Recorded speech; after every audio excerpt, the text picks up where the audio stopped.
It is the early morning of December 8, 2024. Inside a Syrian prison cell, a 63-year-old writer named Bashar Barhoum wakes up expecting to die. He has spent 7 months locked away for criticizing the government, and today is his scheduled execution. He waits for the guards to arrive. But when the door finally swings open, he doesn't see the state's executioners. He sees rebel soldiers. They are here to tell him he's free. And it is happening across the country. In the notorious Sednaya prison complex outside Damascus, inmates slated for death are suddenly walking out alive. The dictator Bashar Al-Assad has fled. A regime that spent 14 years surviving a brutal, grinding civil war vanished in a fortnight. How did a state with such control shatter so quickly? To understand the collapse, we have to look at the foundation. In 1970, General Hafez al-Assad seized power. Over the next 30 years, he built a ruthless dictatorship, placing his minority Alawite sect, a branch of Shia Islam, in control of a Sunni-majority nation. When he died in the year 2000, the constitution was rewritten to hand control to his 34-year-old son, Bashar al-Assad. Over the following 2 decades, Bashar faced massive threats. He weathered a crashing economy, widespread massive nationwide uprisings, and the military expansion of ISIS. By 2024, he had crushed his domestic enemies. His family's 54-year grip on Syria projected an image of permanence, making the sudden November collapse a shock to the global community. This chart shows the initial cracks in that foundation. Between 2006 and 2010, Syria suffered a catastrophic drought. Agricultural output plummeted as 60% of the land turned to desert, while food inflation spiked. Millions of farmers were forced to migrate to the cities. Those millions ended up in overcrowded urban outskirts with no jobs and no future. By 2011, these slums were a tinderbox.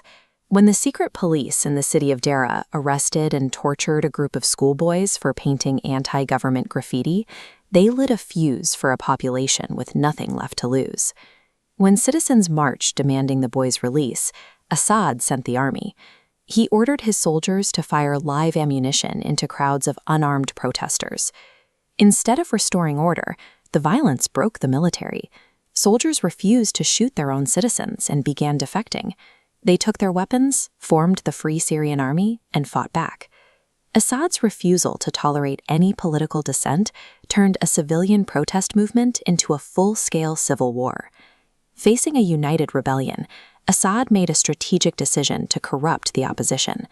In mid-2011, he emptied his jails of hundreds of extremist militants, releasing them into the chaos to hijack the movement. This influx of radicals allowed al-Qaeda factions operating in the power vacuum to merge and form ISIS by 2013. With extremists roaming the country, Assad escalated his own brutality. To terrorize rebel strongholds, his military repeatedly deployed sarin, a paralyzing nerve gas, against civilian populations, a war crime later verified by United Nations weapons inspectors. The resulting violence reduced massive swaths of Syria's infrastructure to rubble. Nearly 500,000 people died in the crossfire. Assad destroyed his own country to survive. By unleashing chaos, he successfully positioned himself to the international community as the lesser evil in a fight against global terrorism. This map shows the reality on the ground by 2015. Syria was fractured. The United States and its allies stepped in to eradicate ISIS in the north and east. Meanwhile, Assad's domestic military was on the verge of defeat by the remaining rebel forces.